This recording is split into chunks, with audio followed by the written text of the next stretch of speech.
give you some general information and some tips and tricks. So first, some bits about myself. I've been contributing to the Vulkan Conformance Test Suite since 2019. It's the same project that has OpenGL tests, but I have almost no contributions to the OpenGL part. I don't work on that. I'm not the only one at Igalia that works on CTS, and our work is on this front is being generously funded by Valve. So, as part of my job, I frequently interact with MISA contributors and people at Khronos. There's some overlap between both groups, especially in this room. So what is my job about is basically this. So the project is called VKGL CTS, and it's a Vulkan and OpenGL conformance test suite. Most people writing Vulkan drivers have had to deal with CTS at some point. It's open source. It's available on GitHub under the Apache 2 license. And you can see it has a lot of commits from many different contributors apart from us, but not much community or activity inside GitHub for reasons that I will explain later. And this is very common for Khronos projects. Right now, it has around 2.8 million Vulkan tests and 5 million lines of code specific to Vulkan. But when you run a test, you also use a lot of code from a common base that's shared with OpenGL. All right, to give you some specific details about the Vulkan tests, if you take a look at the top level README file in the project, it points you to a second README that's specific to Vulkan, and if you follow those quick instructions in that second README, you configure and build a project, and you end up with a binary called dqpvk in some subdirectory of the build directory. And that's the base binary that allows you to run Vulkan tests. You call it, you pass the -n option, and you indicate a test name, and it runs that test. And if you can also use asterisk in the name to form a a glob that allows you to run multiple tests that match the given pattern, right? So the program will print a summary of the results in the terminal, and put some a lot more detail about each test in a file called testresults.qpa. The tests are organized in a tree, with the leaves of that tree being the test cases that can be run, and the nodes leading to that leaf being the parent test groups that the tests are organized in. So one example is this. It's a Vulkan test that tries to see if copying between images with some given formats work, and at the start of the name you can see the dqpvk, which is the root node, and there are subgroups to test the core API commands for copying and bleeding images, and a subset of those are run for all formats with different image types, like copying from 1D to 2D, using the general layout for both images. So that's what makes up the name of the test. So starting with the first tip is that if you dig deeper in the Vulkan CTS README, it mentions a few useful things. One of them is that when building the project normally, you build many more things than just dqpvk. You got like stuff for Vulkan safety critical, some additional extra binaries, and of course, if you build calling CMake or Ninja or whatever, you can indicate that you only want to build dqpvk, but you can always create a shell alias or script or whatever to do that. But if you don't want to forget about it, there's a CMake configure option that you can use when building the project to specify the targets that you want to build by default, and that's called selected build targets.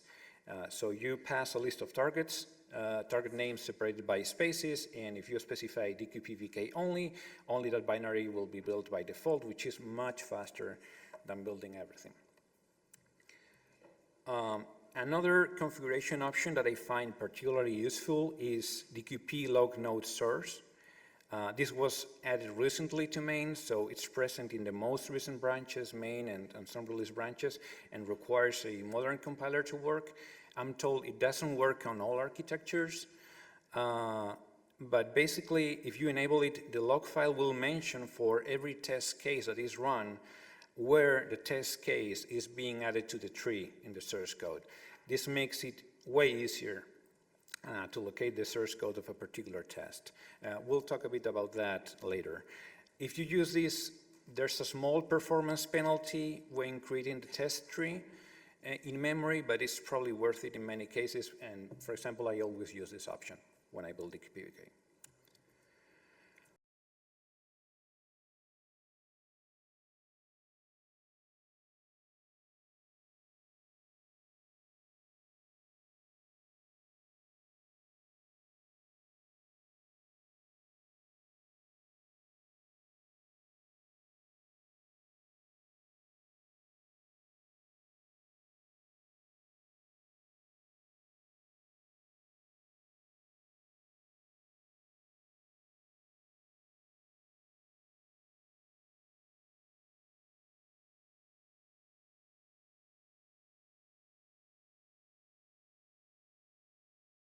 Seconds.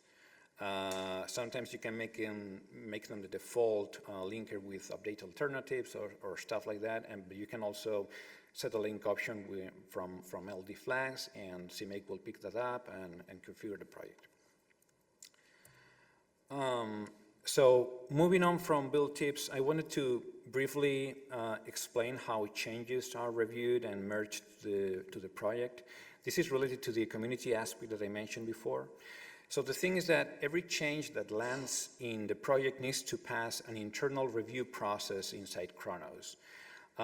Who's reviewing and approving changes to CTS? Well, typically people who have a Vulkan implementation. That is basically a Vulkan driver running on some hardware, but well, software implementations also count, of course. And some reviewers work on MISA. For example, Samuel here reviews a lot of tests, a lot of changes to make sure they work on RADV. However, I think it's fair to say most reviewers do not really look at the source code for the changes. So they only want to check if the tests pass on their driver, and if they don't pass, they block the change until they fix the driver, if it's a driver bug, right? A change cannot be blocked forever in those cases. So typically the result is that changes are merged more or less quickly and all drivers work and are fixed at the same time. To help with that process, Khronos has an internal GitHub instance to track proposals for new tests and for issue reports and such. And if you don't have access to Khronos, you can report issues and submit PRs through GitHub, and someone will eventually review them and move them to the internal tracker. So again, if you have a Khronos account, go to GitLab. If you don't, use GitHub. If days or weeks pass and nobody replies on GitHub, feel free to mention us, especially if your issue comes from MISA. No guarantees, of course, but it may help move your issue forward. And you have some of our handles in the slide. So some basic stuff about reporting issues. First, please mention hardware, driver, and if possible, one specific case that is giving you trouble. You can also mention a larger set of tests if you think all of them are affected by the same problem, and things that can be reported. So obviously, test mistakes, especially if the problem is reported by the validation layers. Also lack of coverage if you think something needs to be tested. And a couple of tips about coverage. If you have just implemented something new in your Vulkan driver and all related tests seem to be passing, try to break something on purpose inside the driver and see if the tests still pass, because you may be surprised. And also, if you discover a bug in your driver that is quite simple, obvious, and it should be easy to reproduce, maybe it can be converted into a CTS test, so be on the lookout, think about that.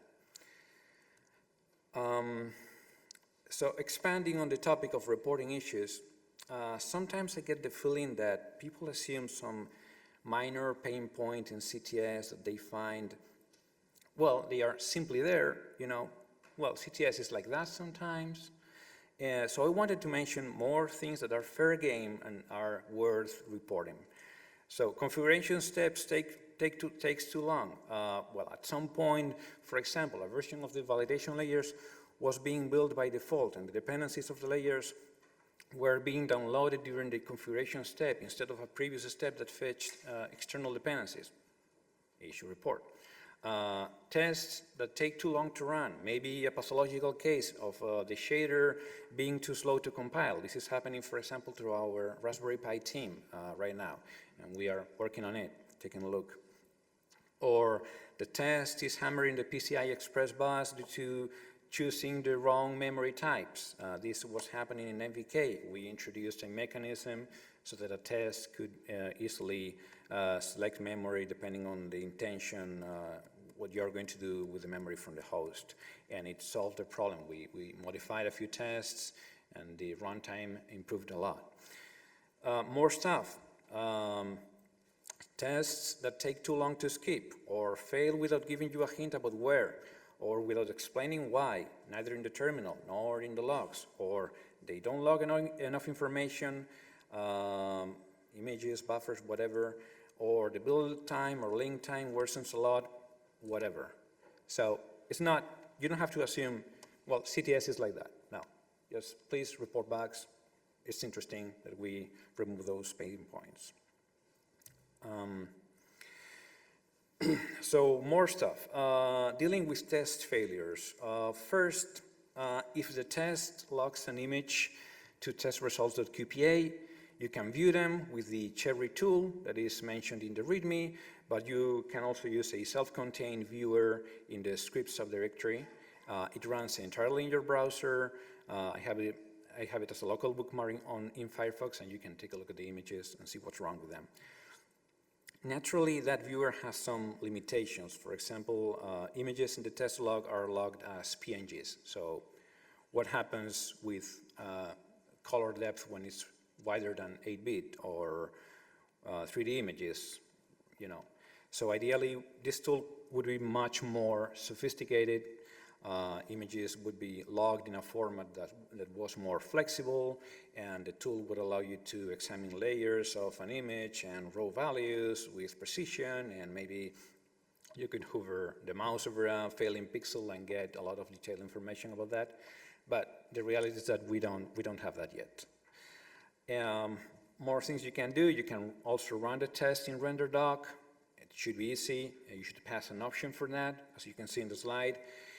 And finally, again, if the failure message does not mention a line and file in the source code where it's failing, which is trivial to log in CTS, please report an issue, because maybe we can change the error message so that it mentions exactly where it's failing, and you know exactly where to put your breakpoint to start investigating.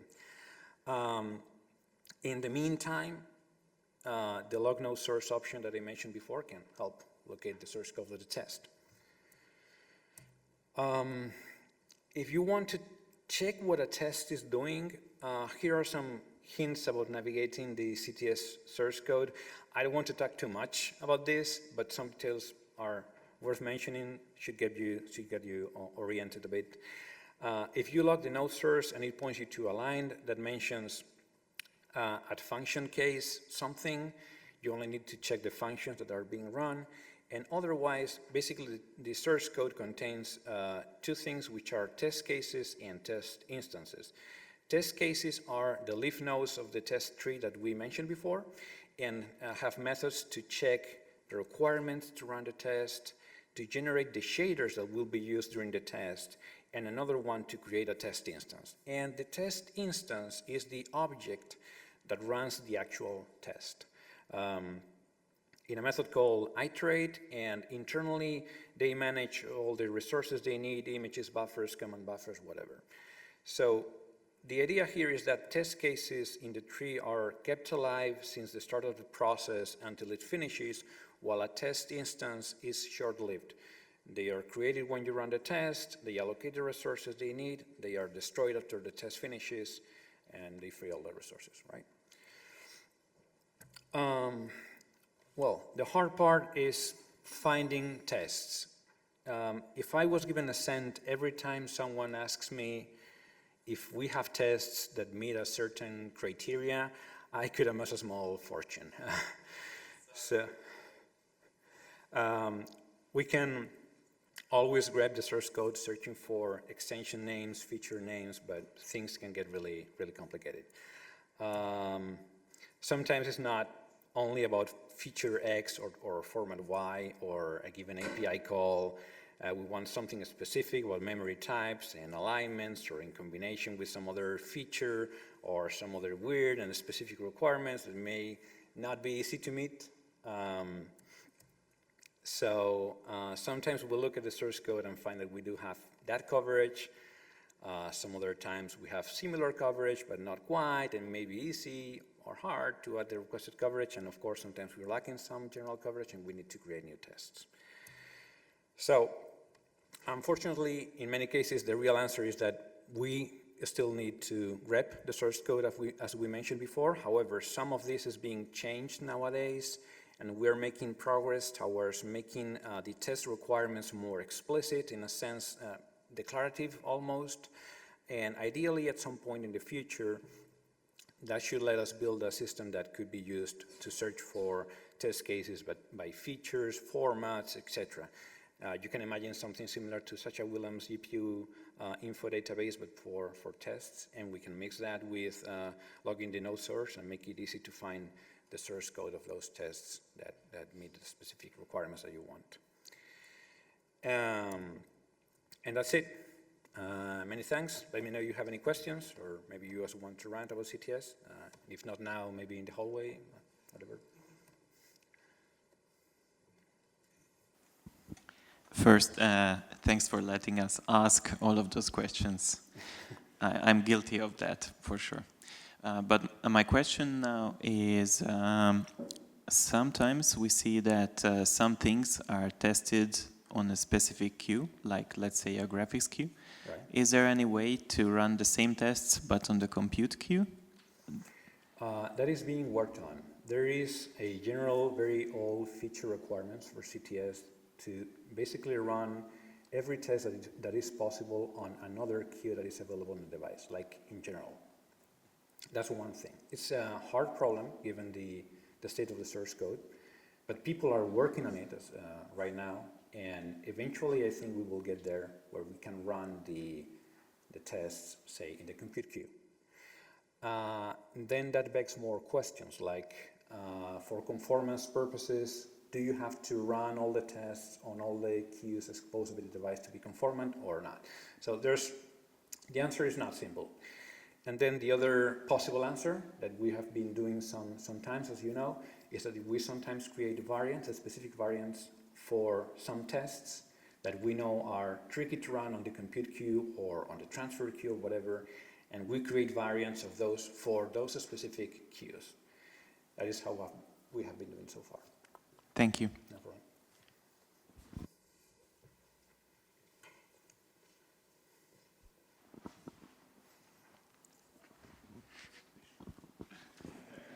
Well, thanks for the talk.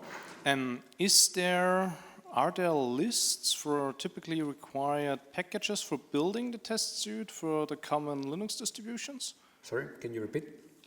When building the test suite, right, you need build requirements like compiler and all that. Right. Is there a list of typically needed distribution packages you need for building?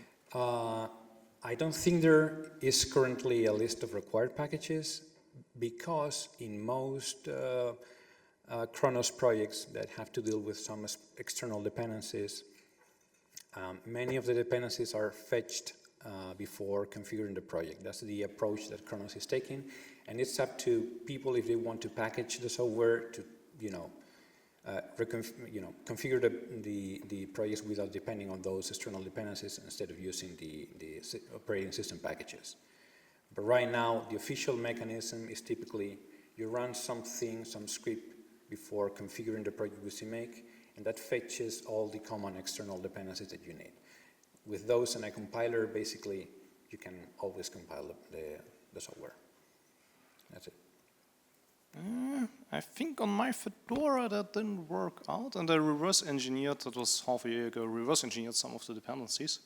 So at least it would be on my wish list, and a few of my colleagues I think did the same.